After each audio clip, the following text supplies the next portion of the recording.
Bodada, or hello, good day, Morten Aastad here with another video. Yes, but this one is a response to a thread. It's a thread I've seen go around for the past week or so. But what got me to check this out and do this was Brian over at Embryonic Robots, and he showed us some records in a thread that was started by Careful With That Axe Eugene, which is a channel by a man called Nick. And Nick is from Swansea, and Swansea is a city I have a bit of a history with. As you can see, I am wearing a Welsh rugby shirt and I'm displaying the Welsh flag, because I could not find anything related to this tag which was Welsh. And you know me, I'm that Norwegian who keeps going on, droning on and on about Wales. And so, unfortunately I couldn't find anything, but deal to Nick for starting this. He's been away from the vinyl community for a while, or not making videos as such. He has a different channel though, but he will tell you all about this in his own channel. And so the premise for this is that he has been away from the vinyl community and from making videos related to music for a long time. And so he's made a thread about that, which is, what was it again? It was bands or artists who have had long gaps between studio albums. So hence the mind the gap part of this video. Now he said it was 5 records. Not too important whether or not you had could show the records in either end. And he and Brian and subsequently a couple of others have shown records that I was then thinking I would show. So I couldn't quite make up my mind and keep it to 5. So, like I sometimes do, my threads sometimes go over the limit. Sorry about that. But I feel that I can explain 1 or 2 of the reasons for that. So, for example, my second longest gap would have been, and I'll just show it because look at that, I haven't put the inner cover in its correct place here. So it'll be a little bit of a few CDs, and it'll be a few vinyls, and some will bookend the CD and some the vinyl and so on. Just for example, their latest album, which came out last year, which is Installment. Its predecessor I don't have at all. I don't think I was aware of it. I have several of the previous albums before that, but that was 24 years and 6 months between albums. So that was the second longest gap I could find. But my longest gap, and I'm 100% sure that someone who's doing this thread has already shown this, but it's ABBA. But me being a Scandinavian, Norwegian, or I know they're Swedish, but 1/4 of ABBA is Norwegian. I have this box where you have what was, for a long time, their final album, The Visitors. So The Visitors, was it 82? No, 1981. Now that was, time went and the guys made musicals and stuff, and the girls made some solo albums, married dukes and barons and so on. Anifrid, those Norwegians, they want to climb the ladder. And then 39 years and 11 months later, we got this one, Voyage. So that is the longest gap that I own in my collection, and I'm 100% sure, like I said, that someone else who's doing this thread has already shown this. Now, Nick himself excluded one I wanted to maybe show, because I was thinking, I'll know what I'll show. I'll show the last album by Bruce Dickinson, because that was a long gap. Oh, he showed it, so I can't do that one. And then obviously I could have shown, but I recently just made me videos about it and did a review, so I won't show Pulp. But that was 23 years and 7 months, and I'm 100% sure that someone will have shown that as well. So next up we have some CDs. And been a while since I showed or bought or unboxed or talked about the Rolling Stones, but of course Rolling Stones is, you know, a band Morton really loves. So I also have some Rolling Stones related solo albums. And this is Main Offender by Keith Richards. And then he made us wait. And then wait some more, and also made us wait for more Rolling Stones albums. What the hell were they? Oh, that's right. They were a nostalgia act, traveling around playing the same songs over and over again, all over the world, making loads of money doing that, I'm sure. Yeah, Keith made us wait 22 years and 11 months until we got Cross-Eyed Heart. So that is a pretty significant gap, for sure. And he seems to lighten up a bit in the interim years from the cover art. Yeah, you understood that. Next up, yeah. So I could have shown The Who, for example, and but.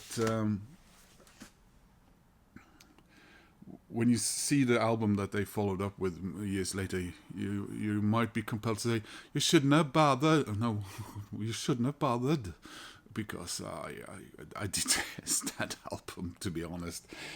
So when I can't go to Wales, I guess I'll go to New South Wales, or at least Australia anyway, and I have to do something Australian in my videos, you know that, Welsh and Australian.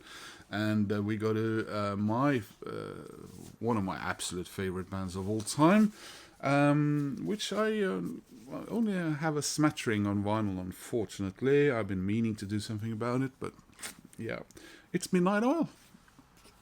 And this is, I ordered this from Australia, I remember. This was a year after I had been there. So I bought the previous mini album in Australia, so that's kind of cool. I still have that one. But this is Capricornia by Midnight Oil. And then they just went quiet, and, you know, Peter Garrett, well, he went to Parliament, basically. And since then also, unfortunately, Bones Hillman, the bass player, passed away. And we had to wait 18 years and 8 months. They did play a little bit in between a couple of times. I think they did the Tsunami,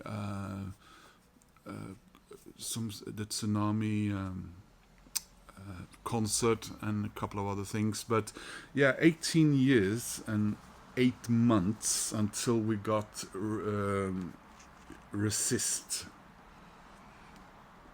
which is the album they toured with, and I, for some damn reason, didn't pick up on vinyl back then. I don't know, but I wanted to keep my CD collection complete, I guess is the reason. But this is when I saw them here in Oslo, and he stood on stage and told us that we were all terrible in our way because we pump up oil and we hunt whales. So thanks for that, Peter. Well, we wouldn't expect anything less from you. Then we go on to a band who had 22 years and 6 months gap between their studio albums.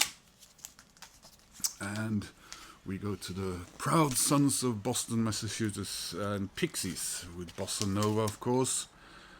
And then Black Francis, or Frank Black, or whatever you want to call him, sent the remaining band members a fax and started a solo career.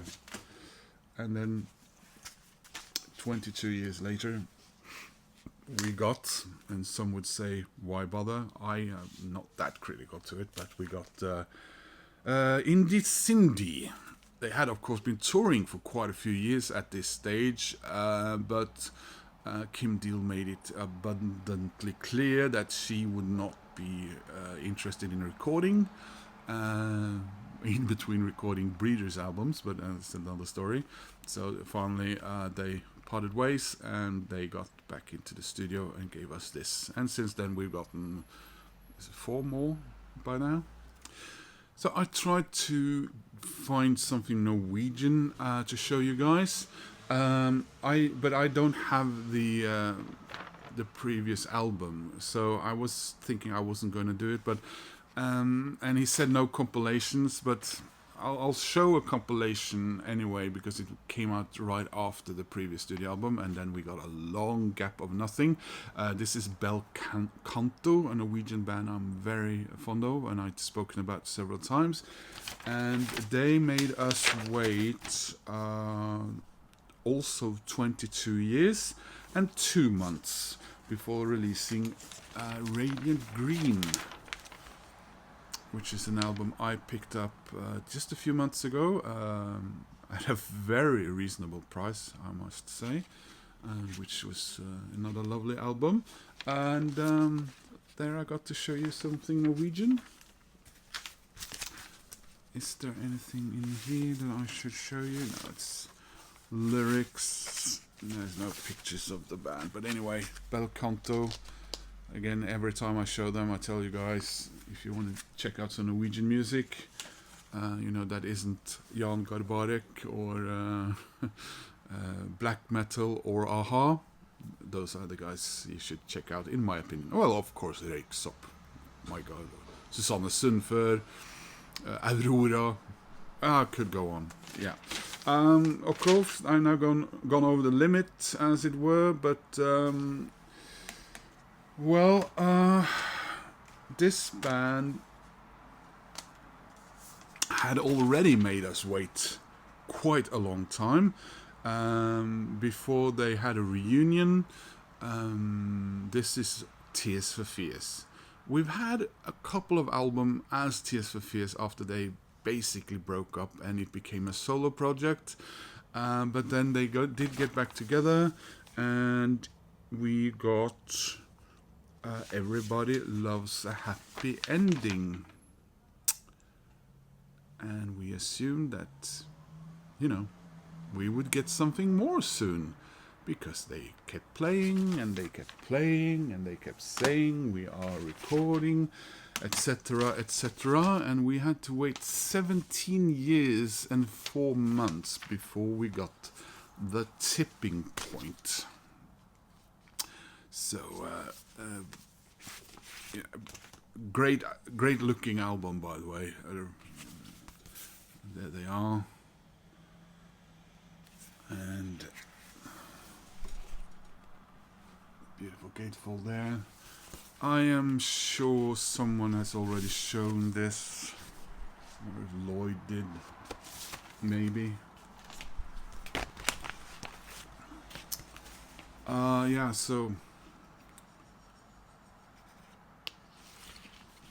that's, a band gets back together and gives us a record and then keeps playing, keeps being around, and then it ends up being 17 years before the next studio album. That was that was a long time.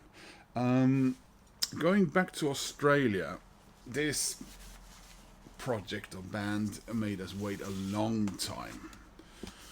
When did we get this originally? Was it in... Yeah, I think it was back in... Wasn't it in 2000? I bought this CD when I was in Australia. And it's the Avalanches with the Since I Left You.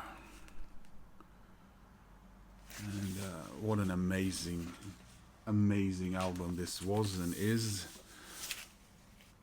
So this was a deluxe reissue from 2021. And I think we knew that things were going to take a while, because among other things, I guess they struggled with how that album was made. It was extremely heavily on the sampling front. I guess a bit like 15 odd years earlier, we remember a Beastie Boys follow-up, Paul's Boutique, which was also very heavy. And then, the walls came down, and you can't sample, and we'll sue you, and all that, and some other things. But anyway, 15 years and 7 months later, we did finally get Wildflower. And it's I should be saying that the follow-up to this we didn't have to wait that terribly long for. So I remember I bought this and the follow-up at Bengan's record shop in Gothenburg, and was very happy about that. And I haven't listened to it nearly enough. So great follow-up, by the way. I think I enjoyed this more than the subsequent album. But like I said, I should be returning to these and listening to them. And that should be it. But I thought, well, there's no heavy metal here, and there was several contenders, I suppose.